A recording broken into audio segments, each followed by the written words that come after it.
Om Shanti.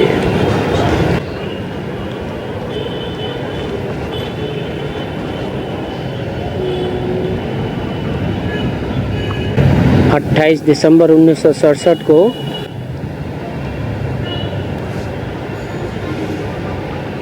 Mount Abu से जो मुरली चली थी प्रातः क्लास की, उसमें दूसरे पेज के मध्यांत में बोला है कि तुम जानते हो कि 5000 वर्ष पहले जो हुआ था वो सब अब फिर से रिपीट होना है। तो तुम बच्चों को इस बात को सुनकर कितनी खुशी होनी चाहिए।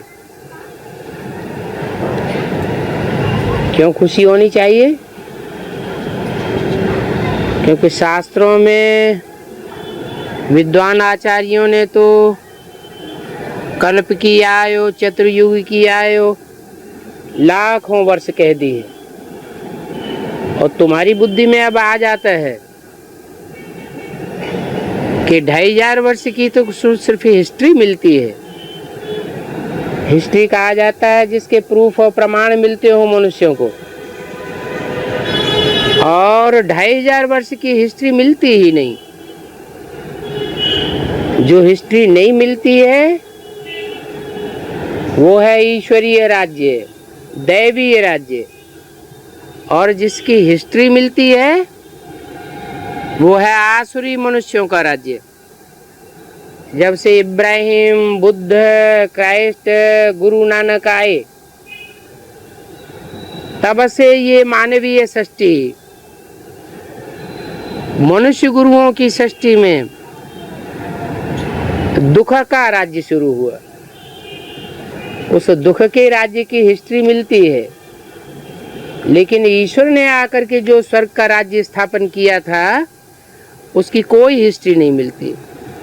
जैसे दिन और रात बराबर बराबर होते हैं, आधा समय दिन और आधा समय रात होती है, ऐसे ही ये ज्ञान का सवेरा 2500 वर्ष चलता है। इसे ज्ञान का दिन कहें, और 2500 वर्ष अज्ञान की रात चलती है। इस तरह टोटल मिलकर के 4 युगों में 5000 वर्ष की सृष्टि है।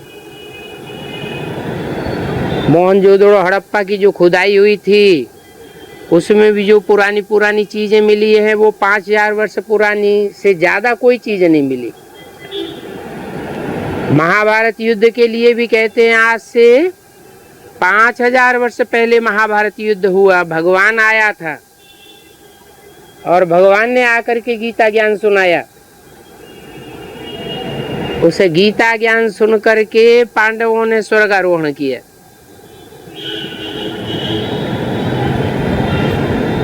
क्रिश्चियन लोग भी कहते हैं क्राइस्ट से 3000 वर्ष पहले भारत में पैराडाइज था, और उस पैराडाइज में लॉर्ड कृष्ण का राज्य था।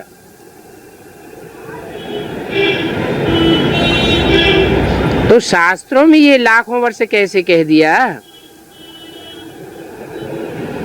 और शास्त्रों में एक बात भी नहीं है, अनेक प्रकार की बातें हैं।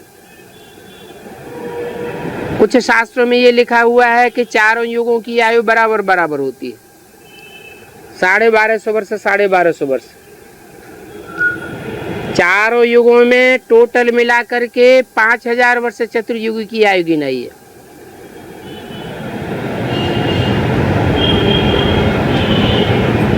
फिर एक गलती कर दी कि देवताओं के जो एक दिन है वो उन्होंने मल्टीप्लाई कर दिया 365 दिनों से।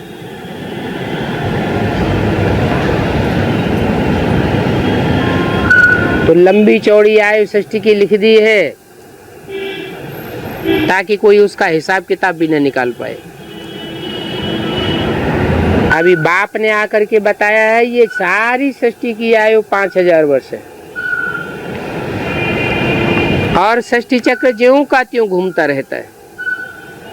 इस 5000 वर्ष में जो भी मनुष्य आत्मा जिस पॉइंट से अपना भ्रमण करना शुरू करती है, पूरा साइकिल लगा के फिर 5000 वर्ष के बाद उसी पॉइंट पर पहुंच जाती है। ऐसे ही इस दुनिया के 5 तत्वों का एक एक अणु जहां से साइकिल लगाना शुरू करता है, 5000 वर्ष के बाद अपना चारों ओर का चक्कर लगा करके फिर उसी पॉइंट पर पहुंचता है। इस हिसाब से हर आत्मा में 5000 वर्ष का अपना साइकिल रुंधा हुआ है। सबका एक जैसा साइकिल नहीं है। कोई आत्मा छोटा चक्कर लगाती है, कोई आत्मा बड़ा चक्कर लगाती है। जैसे आसमान के सितारे हैं, वो सितारे तो जड़ सितारे हैं, और ये हैं आत्मा के चैतन्य सितारे। ये आत्मा रूपी जो चैतन्य सितारे हैं, जिनकी यादगार मस्तक में ज्योति बिंदु या बिंदी या टीका लगाते हैं, आत्मिक स्मृति में टिकने की निशानी, वो सितारे भी कोई छोटा चक्कर लगाते हैं 5000 वर्ष के ड्रामा में, और कोई बड़ा चक्कर लगाते हैं। कोई सितारे ध्रुव तारे के नजदीक नजदीक घूमते हैं तो उनका चक्कर छोटा होता है, और जो ध्रुव तारे से बहुत दूर हैं उनका चक्कर बड़ा हो जाता है। कहने का मतलब ये हुआ कि हर आत्मा का अनेक जन्मों का पार्ट फिक्स है। तो तुम बच्चों की बुद्धि में तो ये खुशी की पारावार चढ़ जाना चाहिए कि हर 5000 वर्ष के बाद हम स्वर्ग में जाते हैं 2500 वर्ष के लिए, और दूसरे धर्म की आत्माएं वो स्वर्ग नहीं भोगती जो अपने धर्म की पक्की होती है। तुम जानते हो हेवनली गॉडफादर हेवन की स्थापना करने के लिए आए हैं, और जो धर्म पिताएं हैं उनको हेवनली गॉडफादर नहीं कहेंगे। क्यों? क्योंकि वो जब आते हैं तो दुनिया में नरक और बनता जाता है, बढ़ता जाता है, यह नरक खत्म हो जाता है। आज से 2500 साल पहले इब्राहिम आए, उसके बाद नरक और गहराता गया। बुद्ध आए, क्राइस्ट आए, उसके बाद और नरक बढ़ गया। बने ये नर रूपी जो धर्म पिताएं हैं, उनके आने से इस दुनिया में नरक बनता है, और हेवनली गॉडफादर के आने से इस दुनिया में स्वर्ग बनता है। तो बाप आए ही हैं हेवन की स्थापना करने और हेल का विनाश करेंगे। आजकल तो जिनके पास पैसे बहुत होते हैं तो समझते हैं हम तो अभी ही स्वर्ग में बैठे, बाकी जो गरीब हैं उनके लिए समझते हैं वो नरक में बैठे हैं। अरे स्वर्ग और नरक इकट्ठे कैसे हो सकते? जैसे रात और दिन इकट्ठा नहीं हो सकता। रात होगी तो रात होगी, दिन होगा तो दिन होगा। ऐसे ही जहां स्वर्ग होता है वहां दुख का नाम निशान नहीं होता, और जहां नरक होता है वहां सुख का नाम निशान नहीं होता।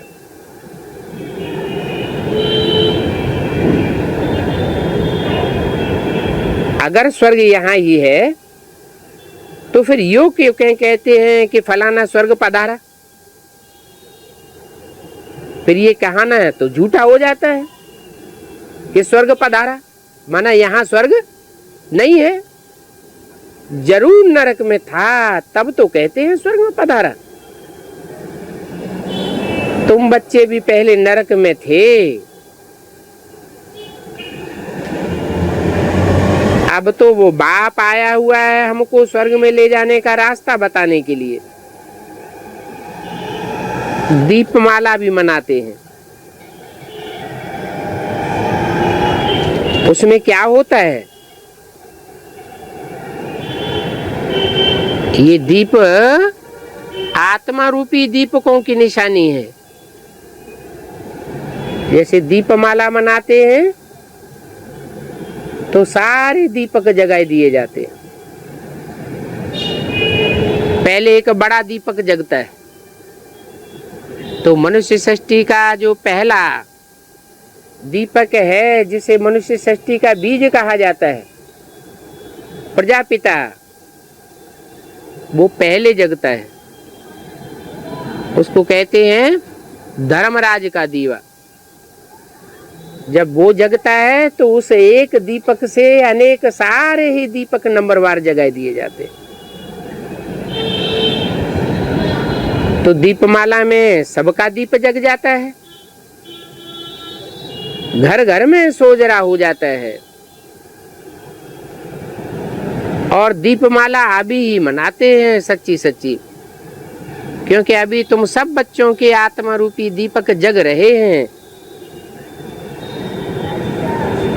संगम में ही मनाते हैं, सतयुग में तो दीपमाला नहीं मनाते होंगे। सतयुग में क्यों नहीं मनाते? क्योंकि वहां तो ऑलरेडी सबके दीपक आत्मा रूपी जगे हुए होते हैं। अभी तुम्हारी आत्मा का दीपक बुझ गया है, तो बुझे हुए दीपकों को जागृत करने के लिए परमपिता परमात्मा अब संगम युग में आते हैं, जिसकी यादगार दीपमाला मनाते हैं। क्योंकि बाप ही आकर तुम आत्माओं को जगाते हैं। दीपक बुझ आने से कितनी डल बुद्धि बन जाते हो। बाप लिखते भी हैं, तुम तो डल बुद्धि हो, इतनी सहज बातें भी तुम समझते नहीं हो। बार बार अनिश्चय आ जाता है। अनिश्चय बुद्धि विनश्यंती हो जाती है। लौकिक बाप को तो तुम भूलते नहीं हो। जो लौकिक बाप तुमको गटर में डालते हैं, उनको तुम याद करते हो। और जो स्वर्ग में ले जाने वाला बाप है, उसको तुम घड़ी घड़ी भूल जाते हो। ये क्या बात हुई? स्वर्ग में ले जाने वाला है, सदा काल सुख में ले जाने वाला है, उसकी तो याद नहीं भूलनी चाहिए। नरक में गोते खिलाने वाला बाप जो है, वो घड़ी घड़ी आ जाता है। क्या कारण है इसका? क्योंकि आत्मा को प्रैक्टिस पड़ गई है। 63 जन्म लौकिक बाप से जन्म लेते लेते अभी पारलौकिक बाप आए हुए हैं। वो प्रैक्टिस पक्की कराते हैं कि तुम देह के बाप से जन्म लेने वाले देहधारी नहीं हो, तुम आत्माओं के बाप परमपिता परमात्मा से जन्म लेने वाली आत्मा ज्योति बिंदु हो। तुम सितारा हो, तुम दीपक हो। तो ये बुद्धि में सदा याद रहना चाहिए।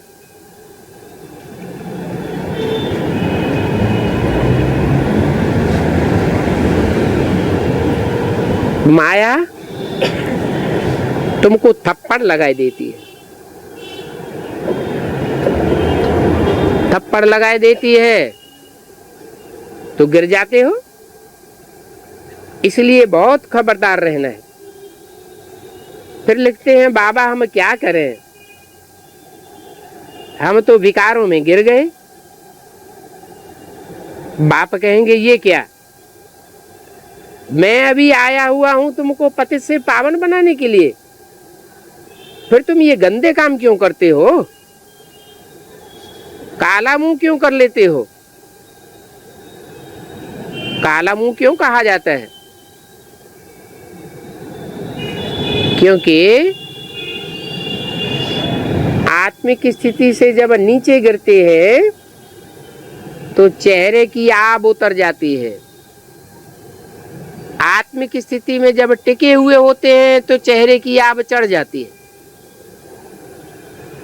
जैसे परम धाम से नई आई हुई आत्माएं, इब्राहिम, बुद्ध, क्राइस्ट, गुरु नानक जब आते हैं तो आत्मिक स्थिति उनके चेहरे से झलकती है। वही आत्माएं फिर अनेक जन्म लेने के बाद काली बन जाती है। तो आज जो भी चित्र बनाते हैं सब काले काले दिखाए। नेताओं के चित्र बनाएंगे वो भी काले बना देते हैं। शिव का लिंग बनाते हैं वो भी काला बना देते हैं। राम को काला दिखाया, कृष्ण को काला दिखाया, सबको काला दिखाई देते हैं। क्योंकि कलयुग अंत में आकर सब आत्माएं काली तमो प्रधान बन जाती है।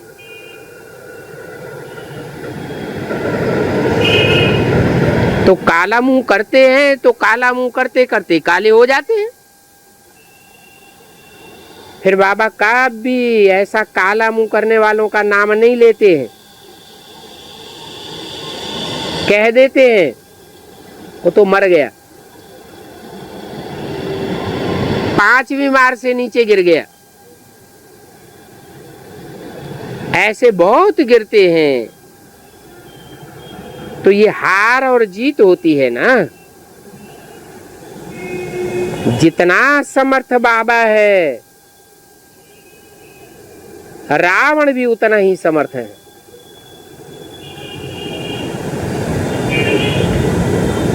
गुरुओं में एक गुरु है जिनका नाम समर्थ गुरु रामदास गाया हुआ है। अब वास्तव में वो तो समर्थ नहीं था। अगर समर्थ होता तो रामदास के आने के बाद भी स्वर्ग होना चाहिए या नरक होना चाहिए? दुनिया क्या होनी चाहिए? कोई समर्थ आएगा तो सारी दुनिया में समर्थ ही फैलाएगा या सारी दुनिया को असमर्थ बना के छोड़ जाएगा? समर्थ ही बनाकर छोड़ेगा। भगवान बाप ही आते हैं, वो सारी दुनिया जो नई दुनिया होती है उसमें सब समर्थ हो जाते। कोई भी गिरता नहीं, पतित बनता नहीं। परंतु अभी तुम सब बच्चे असमर्थ हुए पड़े हो।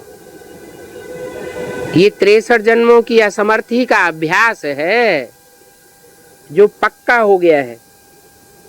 इसलिए बाप कहते हैं बाप जितना समर्थ है, सर्वशक्तिवान है, रावण भी उतना ही समर्थ और शक्तिवान है।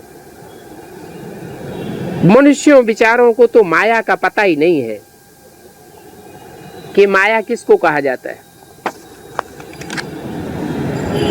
28 दिसंबर 1967 की वाणी का 3रा पेज। वास्तव में माया कहा जाता है 5 विकारों को। ये 5 विकार ही मनुष्यों के अंदर कमजोरियां भरी पड़ी हैं।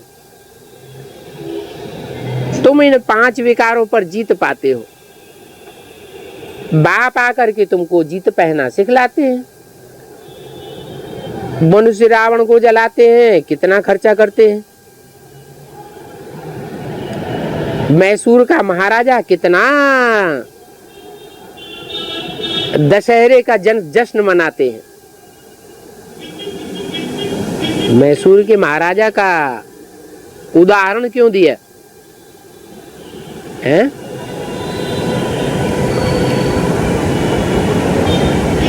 महाराजा मैसूर का उसका उदाहरण क्यों दिया? मैसूर का अर्थ क्या हुआ?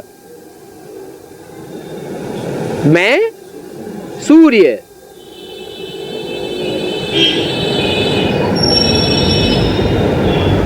अंधेरे को नाश करने का जश्न कौन मनावेगा? सूर्य तो मनावेगा। सूर्य आता है तो अंधेरा खत्म हो जाता है। ये भी माया के द्वारा फैलाया हुआ अंधियारा है। ये अंधियारा फैलाने वाला कौन? जरूर कहेंगे ये गुरु लोग। तो ये गुरु लोग ही जैसे कि माया रावण के 5 सिर हैं, जिन्होंने इतना अंधियारा फैलाया हुआ है। इनका नारा है अंधियारा कायम रहेगा, और बाप आते हैं तो अंधेरे की दुनिया खलास कर देते हैं। तो मैसूर का महाराजा दशहरा कितनी धूमधाम से मनाते हैं, परंतु अर्थ कुछ भी नहीं जानते कि मैसूर में ही इतना धूमधाम से मैसूर के महाराजा के जमाने में ये दशहरा क्यों मनाया जाता था। अब समझ में आता है। क्या समझ में आया है? क्या समझ में आया कि सूर्यवंशी जो महाराजा होता है वो जब संसार में प्रत्यक्ष होता है तो प्रैक्टिकल में रावण 5 विकारों को ध्वंस करने का प्रैक्टिकल पार्ट बजाता है। फिर दिखाते हैं भगवान राम ने बंदरों की सेना ली, रावण ने मनुष्यों की सेना ली।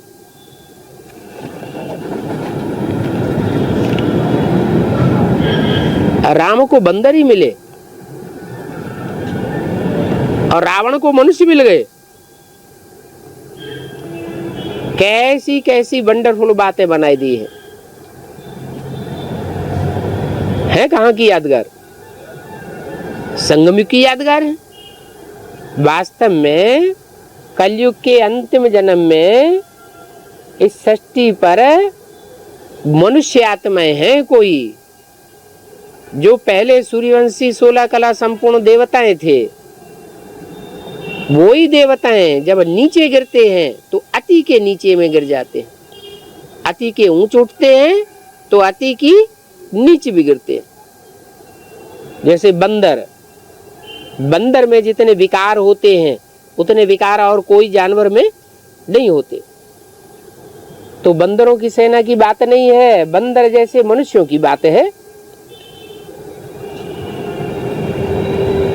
मनुष्य तो बड़े मूर्ख बेसमझ बन गए हैं, जो समझते हैं कि राम ने वास्तव में जानवर बंदरों की सेना ली होगी। बाप कहते हैं मैंने तुमको कितना समझ दिया था, अभी तुम कितने बेसमझ बन पड़े हो। तो ये हार और जीत का खेल भारतवासियों के लिए है। जो पक्के पक्के भारतवासी हैं, आदि से अंत तक भारत में पार्ट बजाने वाले हैं, अपने देवी देवता सनातन धर्म के पक्के हैं, वो ही सबसे नीचे गिरते हैं।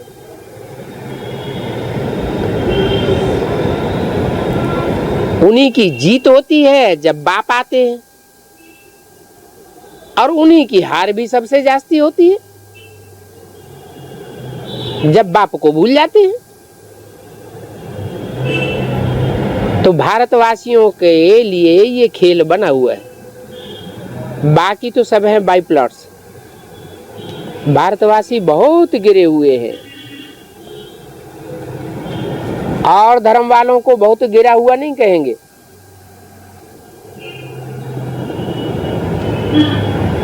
क्रिश्चियंस के लिए नहीं कहेंगे बहुत गिरे हुए हैं, बुद्धि बहुत भ्रष्ट है। न वो ज्यादा पतित बनते हैं और न ज्यादा पावन बनते हैं। तुम भारतवासी ही सबसे जास्ती पावन भी बनते हो और भारतवासी ही सबसे जास्ती पतित भी बनते हो। देवताएं थे, परंतु अभी तो देवी देवता सनातन धर्म प्रायः लोप हो गया है, देखने में भी नहीं आता। बाबा बड़ की झाड़ का मिसाल भी देते हैं, सारी ही टाल टालियां खड़ी हुई हैं, जो मूल जड़ है उसका कुछ पता ही नहीं लगता। बाप समझाते हैं आदि सनातन देवी देवता धर्म का फाउंडेशन अब नहीं रहा, और धर्मों का फाउंडेशन पक्का दिखाई देता है। जैसे बनियन ट्री में जो और बाद में पैदा हुए बाई प्लॉट जड़ें हैं वो देखने में आती है, उनके तने देखने में आते हैं, परंतु जो मूल थुर है वो गायब हो गया, तो फाउंडेशन खलास हो गया। अभी मैं फिर 5-4 वर्ष के बाद आकर के तुम्हारा धर्म स्थापन करता हूं। उसके लिए ब्रह्मा द्वारा स्थापना गाई हुई है। किसकी स्थापना? ब्रह्मा द्वारा ब्राह्मण धर्म की स्थापना। ऊंचे से ऊंचे धर्म कौन सा हुआ? ब्राह्मण धर्म। परंतु ब्राह्मणों की राजाई नहीं होती है। जो पक्के ब्राह्मण बनते हैं उनकी धारणाएं पक्की हो जाती है, उन्हीं को पक्का ब्राह्मण सो पक्का देवता कहा जाता है।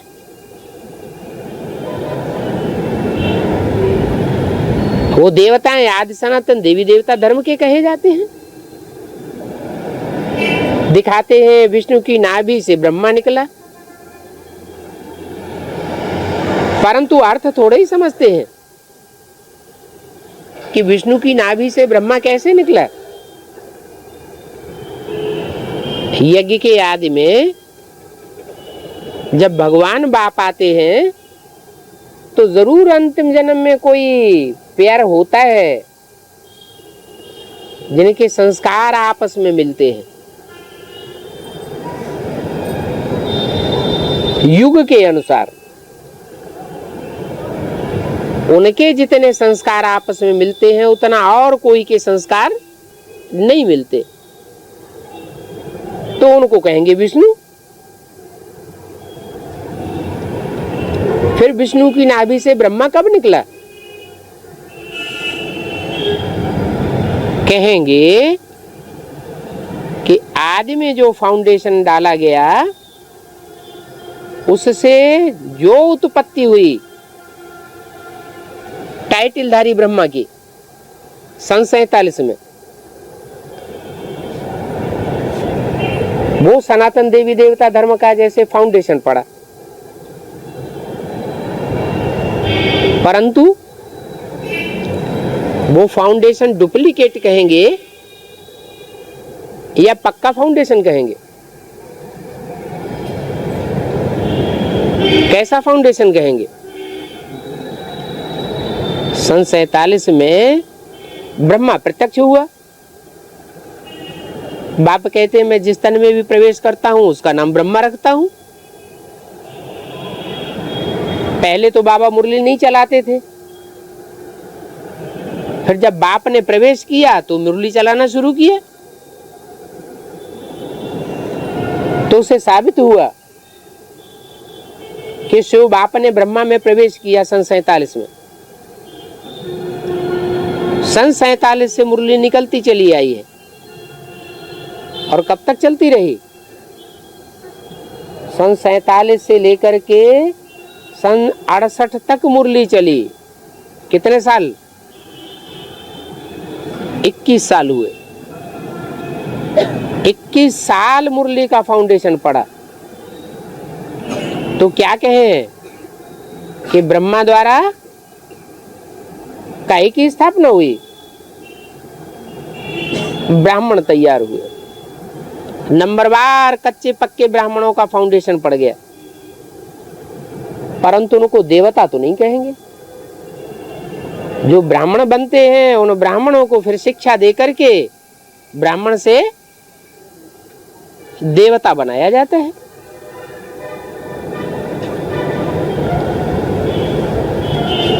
तो वो तो अर्थ नहीं समझते हैं कि विष्णु की नाभि से ब्रह्मा कैसे निकला। उन्होंने फिर गांधी जी को दिखा दिया है कि गांधी की नाभि से नेहरू निकला है। गांधी ने फाउंडेशन डाला स्वतंत्रता के लिए, और फिर उसमें राज्य लंबे समय तक किसने किया? नेहरू ने राज्य किया। नेहरू को कैसे विष्णु बनाई दिया है? गांधी जी को ब्रह्मा बनाई दिया।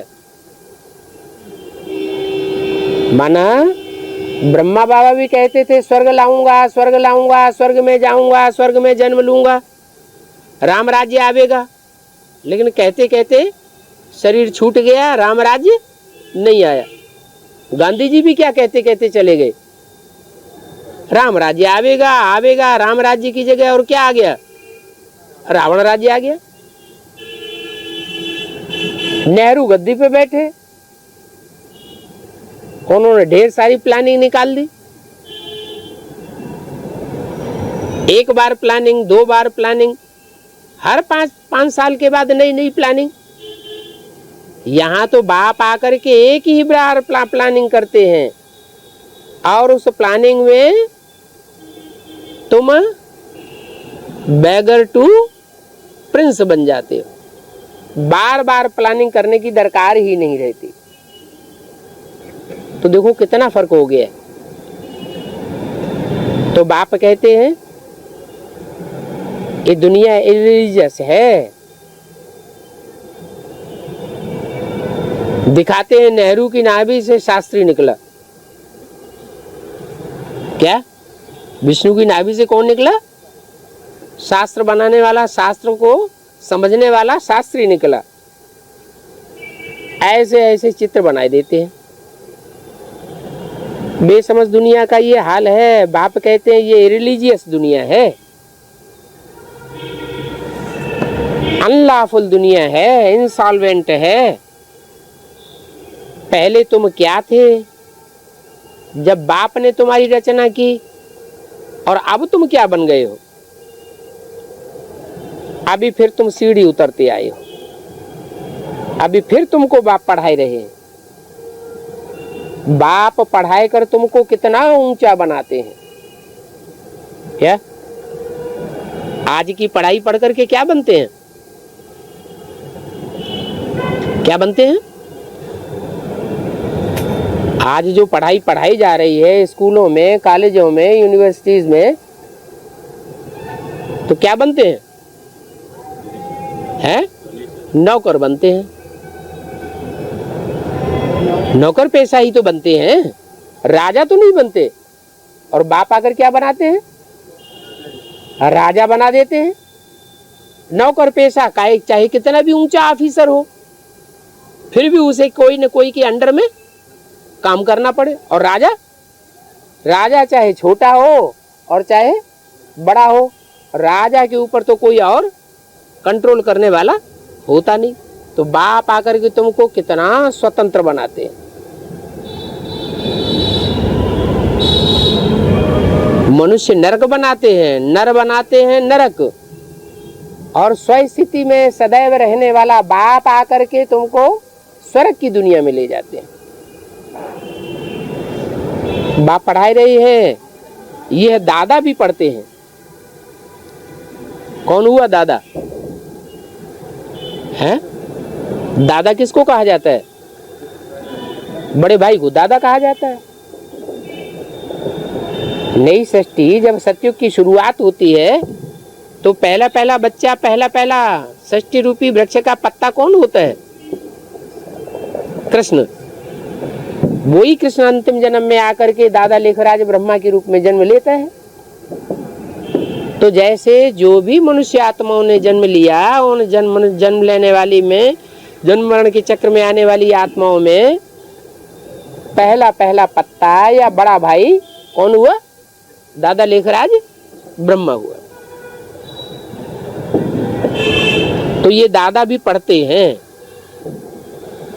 ये पढ़ने वाला तुम्हारा सबसे बड़ा भाई है। जैसे तुम पढ़ते हो ये भी पढ़ते हैं। इनमें उसने प्रवेश किया है तो इनकी पढ़ाई तीखी जाती है। किनकी? बाप ने जिनमें प्रवेश किया और जिस क्रम से प्रवेश करते हैं उस क्रम से उनकी पढ़ाई तीखी चली जाती है। क्यों? पहले पहले राम में प्रवेश होता है, बाद में कृष्ण की सोल में प्रवेश होता है। तो राम बाप को कहा जाता है, कृष्ण बच्चे को कहा जाता है। नई दुनिया की जब शुरुआत होती है तो राम के द्वारा राम राज्य की स्थापना कही जाती है और कृष्ण बच्चा जन्म लेता है, वो 16 कला संपूर्ण कहा जाता है। 16 कला संपूर्ण कृष्ण बच्चे ने जन्म किससे लिया? जरूर कहेंगे जो कलातीत कहा जाता है। राम को सूर्यवंशी कहते हैं। सूर्यवंशी का मतलब है उनके वंश की शुरुआत होती है सूर्य से। सूर्य कलाओं में नहीं बांधा जाता। तो तुम जानते हो कि पढ़ाई में तीखे जाने वाले ये दो हैं, राम और कृष्ण। जो जितना पुरुषार्थ करते हैं वह उतना ऊंचा बनते हैं। तो ये भी पढ़ाई है। तुम जानते हो शिव बाबा ब्रह्मा द्वारा पढ़ाते हैं। शिव बाबा को ही याद करना है, उनकी याद से तुम हेल्दी बन जाते हो, तुम्हारी आयु अमर बन जाती है और तुम काल पर जीत पहन लेते हो। जब आयु पूरी होने का समय होता है तो तुमको साक्षात्कार हो जाता है कि अब मैं जा करके बच्चा बनूंगा, अभी ये शरीर छोड़ देता हूं। ऐसे बैठे बैठे शरीर छोड़ देंगे, इसको कहेंगे आज इच्छा मृत्यु। अभी कोई इच्छा मृत्यु होती है किसी की क्या? अभी कोई की इच्छा मृत्यु नहीं होती। काल जब चाहता है तब उठा ले जाता है। रास्ता चलते चलते मौत हो जाती है। तो बाप को भी खुशी है।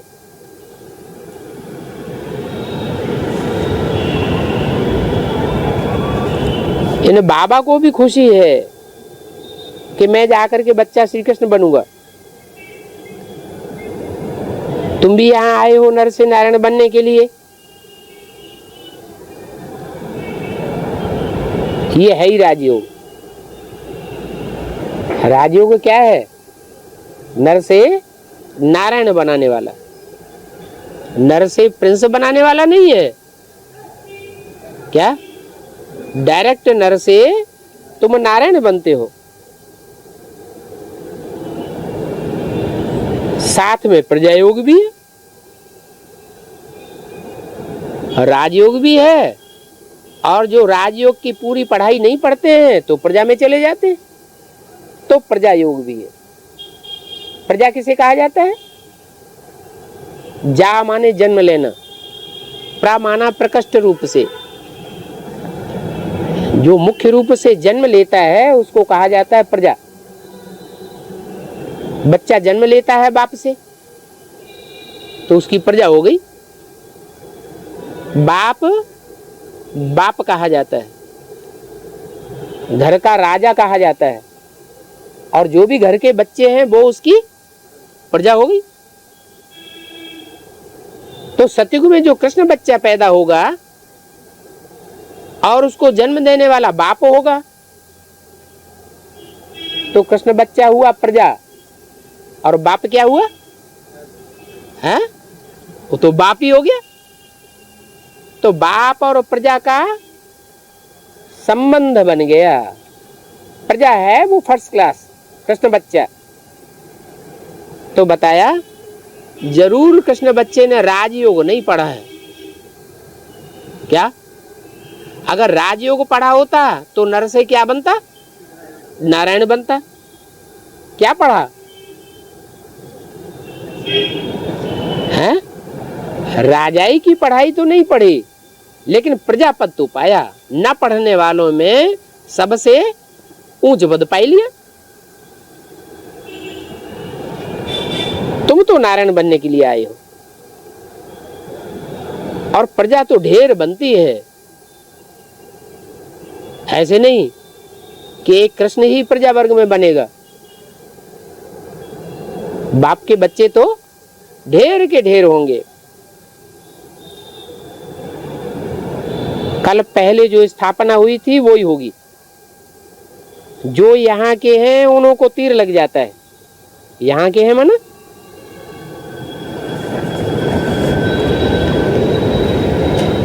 माना जो सूर्यवंशी कुल के हैं, जो पक्के भारतवासी हैं, उनको ज्ञान का तीर लग जाता है। जो पक्के भारतवासी नहीं होते उनको ज्ञान जल्दी बुद्धि में बैठता नहीं है। बाप से वर्षा लेने का पुरुषार्थ करते हो कौन? जिनको तीर पक्का लग जाता है ज्ञान का, वो बाप से वर्षा लेने का पुरुषार्थ करते हैं। और जिनको बाप का तीर नहीं लगता, वो फिर बाप से वर्षा लेते लेते और धर्मों या धर्म पिताओं से प्रभावित हो जाते हैं। बाबा ये सब बातें समझा कर नर से नारायण बनने लायक बनाते हैं। इनको कोई सच्चा सत्संग कहेंगे? बाकी तो सब है लत संग। क्यों? क्योंकि इस दुनिया में, झूठ की दुनिया में सब झूठे हैं। एक बाप ही सच्चा है जिसे ट्रुथ गॉड फादर कहा जाता है।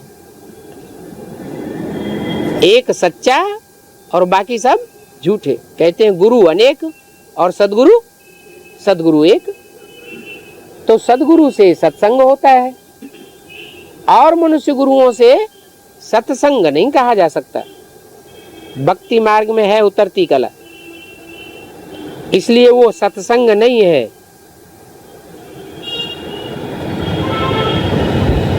वो लतसंग है। उसमें क्या करते हैं? एक दूसरे को नीचे गिराते रहते हैं लात मारकर, और बाप आते हैं तो तुमको ऊंचा उठाते हैं। अभी बाप कहते हैं मैंने तुमको सतो प्रधान बनाया। अब सोचो कि तुम सतो प्रधान से तमो प्रधान बनकर नीचे कैसे गिरे? कैसे गिरे? सोचो कैसे नीचे गिरे? बाप के सत्संग से तुम ऊंचे उठे। एक सत्य है, उसके सत्य के संग से, सत्य की याद से तुम ऊंचे उठे। और अनेक हैं झूठे, उन अनेकों की याद से तुम नीचे गिरे। जरूर इन गुरुओं ने, सन्यासियों आदि ने तुमको नीचे गिराया है। ये खुद भी झूठे हैं, और तुम उनके संग के रंग में आते हो तो तुम भी झूठे बन जाते हो। तो वो हैं ही गिराने वाले। खुद भी सीढ़ी उतरते आए हैं और तुमको भी सीढ़ी उतार देते हैं। चढ़ती कला तो तुम्हारी सिर्फ अभी संगम युग पर होती है, और कोई युग में होती नहीं। आधा कल्प भक्ति करते, वेद शास्त्र आदि पढ़ते, तुम नीचे उतरते चले आए। फिर जब अंत होता है तो बाप आकर तुमको पढ़ाते हैं। तो मनुष्य गुरुओं से पढ़ाने से, मनुष्य गुरुओं के पढ़ाने से तुम नीचे गिरते हो, और बाप के पढ़ाने से तुम ऊंचे चढ़ते हो। कल्प पहले ही बाप आकर के बाप से पढ़ते हैं। जिन्होंने कल्प पहले पढ़ा होगा वो पढ़ेंगे। जो ब्राह्मण बनते नहीं हैं वो फिर देवता भी नहीं बनेंगे। पहले क्या बनना पड़े? ब्रह्मा की औलाद ब्राह्मण बनना पड़े। ब्राह्मण बना नहीं है, पवित्र रहा नहीं है, तो देवता बन ही नहीं सकता। शूद्र जो होंगे वो कब देवता बन न सके। नारद का मिसाल भी है। उसने कहा हम लक्ष्मी को वर सकते हैं, तो उनसे बोला गया तुम अपनी शकल तो देखो शीशे में। शीशा कौन सा है? ज्ञान का दर्पण ही शीशा है। यहां भी तुमको बाप बंदर से मंदिर लायक बनाते हैं, तो घड़ी घड़ी अपनी ज्ञान दर्पण में शक्ल देखना चाहिए कि हम बंदर से मंदिर लायक बने हैं। ये दुनिया वैश्यालय है। अब उनको शिवालय बाप बनाते हैं। बाप कहते हैं दिन प्रतिदिन मैं तुमको नई बातें समझाता रहता हूं।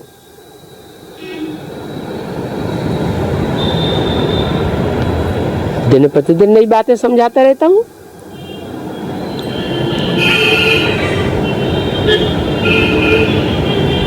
अड़सठ के बाद कहेंगे नई बातें समझाता हूं। ब्रह्मा के तन से शरीर छोड़ दिया, शरीर तो छूट गया। पहले बाप आकर के मुरली तो चलाते थे, नई नई बातें सुनाते थे। उसके बाद क्या कहें कि बाप ने नई बातें सुनाना बंद कर दिया। बाप तो कहते हैं मैं नित्य नई तुमको नई पॉइंट सुनाता रहता हूं। फिर कहेंगे कि नित्य नई पॉइंट सुनाते रहते हैं। 68 के बाद से लेकर के 76 तक बाप प्रत्यक्ष हुआ क्या है? प्रत्यक्ष हुआ या नहीं हुआ? नहीं हुआ। तो फिर नई पॉइंट्स कहां से सुनावेंगे? हैं? और जब प्रत्यक्ष ही नहीं हुआ तो नई पॉइंट सुनावेगा कहां से? हैं? नहीं सुनावेगा। हाँ, जिस तन में भी प्रवेश करते होंगे भले गुप्त रहे हो, प्रत्यक्ष न हुए हो, तो भी उनकी बुद्धि में नए नए पॉइंट्स आते रहते होंगे। तो ये तो नहीं कहेंगे कि नए नए पॉइंट्स नहीं सुनाता हूं नित्य प्रति। उत्सव भी तुम जो मनाते हो वो पास्ट के मनाते हो।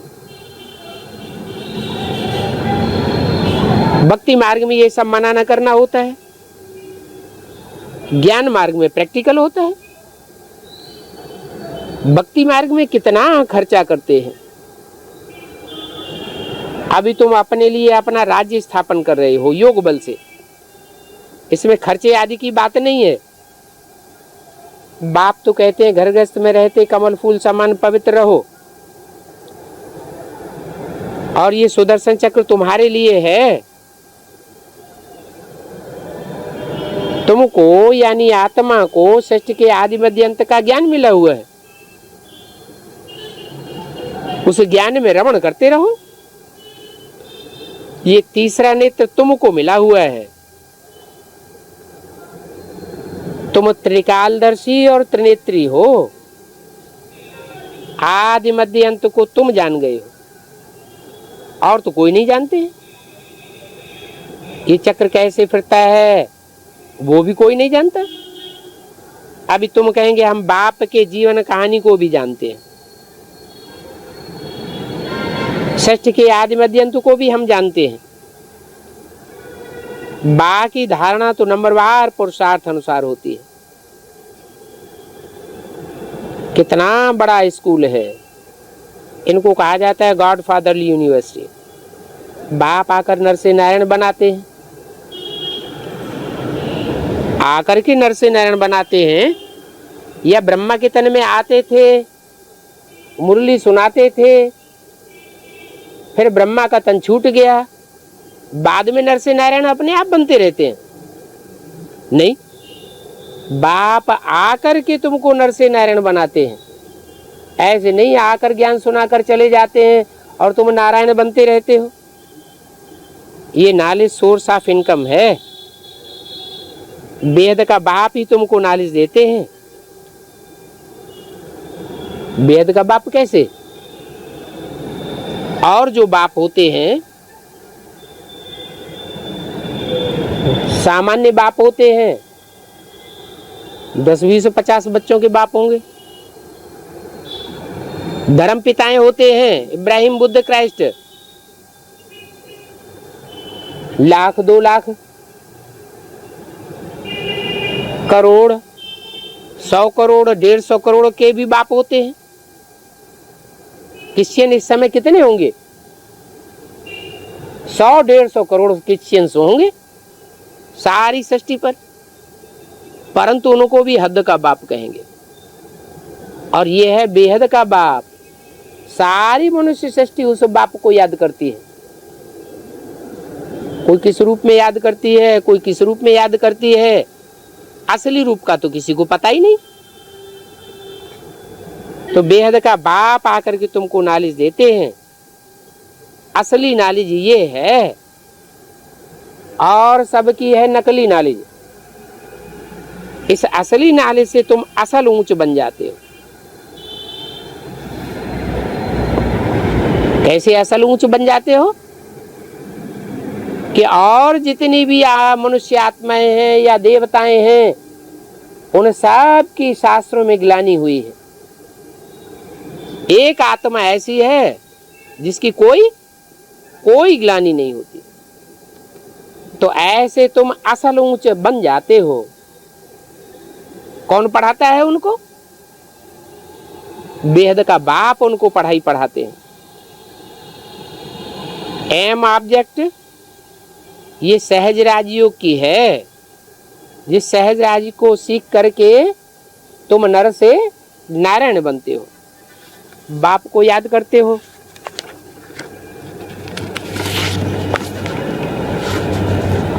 बाप को याद करते करते तुम एवर हेल्दी बन जाते हो। याद से आयु भी बढ़ती है और याद से हेल्थ भी बढ़ती है। आत्मा रूपी बीज जितना पावरफुल बनता जाएगा, वृक्ष भी उतना पावरफुल बनता है। 28 दिसंबर 1967 की वाणी का 4था पेज। तो नई दुनिया सतयुग में तुम्हारी आयु कितनी बड़ी थी?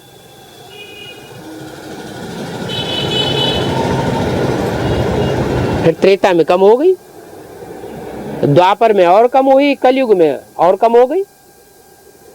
कलयुग में अभी 30-40 वर्ष एवरेज आयु दिखाते हैं। तो सतयुग में तुम एवर हेल्दी थे। फिर सीढ़ी उतरते उतरते पावन से पतित बनते आए हो। अभी फिर बाप कहते हैं पावन बनो। तुम्हारे अंदर ज्ञान पूरा होगा, फिर लड़ाई शुरू हो जाएगी। कब लड़ाई शुरू होगी? जिनको जितना ज्ञान उठाना होगा उतना ज्ञान उठाए लेंगे, उसके बाद लड़ाई शुरू हो जाएगी। तुम जितना याद की यात्रा में दौड़ी पहनेंगे उतना तुम्हारा कल्याण होगा। यह ईश्वरीय रेस है। जो बहुत याद में रहेंगे वो बहुत आगे जाएंगे। ये ह्यूमन अश्व दौड़ है। बाप कितना अच्छी रीति समझाते हैं। तुम्हारे ऊपर अभी बृहस्पति की दशा है। दशाएं होती है ना, मंगल की दशा, राहु की दशा, शनि की दशा। सबसे अच्छी से अच्छी दशा है बृहस्पति की दशा। नाम ही है बृहस्पति, वृक्षपति। ये षष्ठी रूपी वृक्ष है ना, उसका कोई तो पिता है। पिता कहो, पति कहो, बात तो एक ही है। तुम बच्चे हो, वृक्षपति बाप है ना। मनुष्य सृष्टि का बीज रूप है वृक्षपति। शास्त्रों में उनको प्रजापति नाम दे दिया है। वो तो संपन्न स्टेज की यादगार है। वास्तव में अभी का नाम क्या है? प्रजापिता। इनको बृहस्पति कहा जाता है। तुम्हारे ऊपर ये दशाएं फिरती रहती हैं। कभी तुम बृहस्पति की दशा में आ जाते हो, कभी राहु की दशा बैठने से विकार में गिर जाते हो। माना जो 9 ग्रह है ना, वो 9 ग्रह ब्राह्मणों की 9 कुरियों से कनेक्टेड हैं। ब्राह्मणों की जो 9 कुरियां गाई हुई हैं, वो 9 कोई ऋषि हुए हैं, जिन ऋषियों मुनियों के नाम पर ये 9 कुरियां बनी हैं। उनमें ऊंच ते ऊंच कुरी है, जिनका मुखिया है बृहस्पति।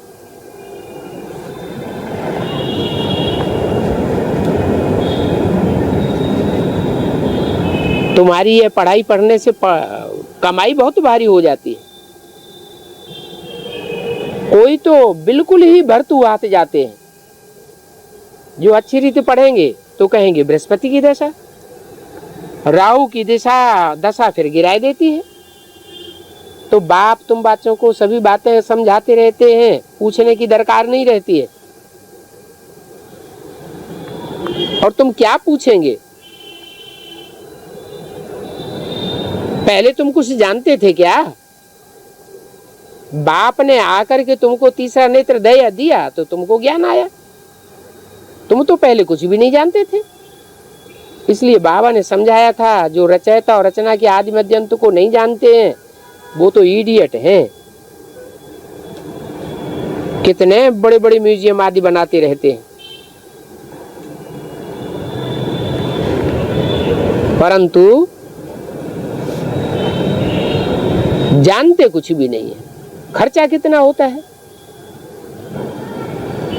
हिम्मते मर्दे मददे बाप। गायन भी है, शहंशाह की हुंडी संवारेंगे। ये सांवरा है ना, वो तो एवर गोरा है, और ये सांवरा है। कौन? जो सुप्रीम सोल बाप ऊपर से आते हैं वो है एवर प्योर, और जिसमें प्रवेश करते हैं वो है एवर इम्प्योर, सांवरा अर्थात काला। मुसाफिर अथवा मासूक देखो तुम्हारा कैसा है, आकर के सभी को गोरा बनाए देते हैं। देवताओं को देखो नेचुरल खूबसूरती कैसी होती है, उनकी नेचुरल ब्यूटी रहती है। 5 तत्व भी प्योर बन जाते हैं। अभी तो 5 तत्व भी इम्प्योर हैं, कितना दुख देते रहते हैं। सब तमो प्रधान है, उपद्रव मचाते रहते हैं। जल तत्व बाढ़ लाता है, कितने मरते हैं। वायु तत्व तूफान लाता है, तूफान में कितने मर जाते हैं। पृथ्वी तत्व भूकंप लाता है, कितने मकान गिर जाते हैं। सतयुग में ये दुख की बातें नहीं होंगी। वहां प्रकृति कोई उपद्रव नहीं करेगी, सब सुखी हो जाएंगे। रोने की बात नहीं। बाप कहते हैं तुमको अब रोने का नहीं है। अभी बाप आए हुए हैं, जो अभी रोएंगे वो खोएंगे। क्या? पढ़ाई जिन्होंने ज्ञान की नहीं पढ़ी है सही तरीके से, तो उनको रोना आवेगा। और जिन्होंने सही तरीके से बाप की पढ़ाई पढ़ी है, वो हर परिस्थिति को, हर वातावरण को, हर व्यक्ति को अपने में समाये लेंगे, एडजस्ट कर लेंगे।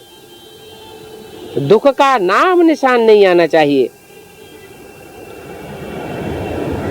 तुम 5000 वर्ष के बाद बाप से वर्षा लेते हो। अभी ये राजाई स्थापन हो रही है। सतयुग के आदि में जो राजाई स्थापन होती है नारायण के राज्य की, वो बाप आकर के स्थापन करते हैं। अभी कलयुग के अंत में सारी दुनिया में प्रजा के ऊपर प्रजा का राज्य है। तो मनुष्य क्या बनाए देते हैं? प्रजा का भी प्रजा बनाए देते हैं। और बाप क्या बनाते हैं? राजाओं का भी राजा महाराजा बनाए देते हैं।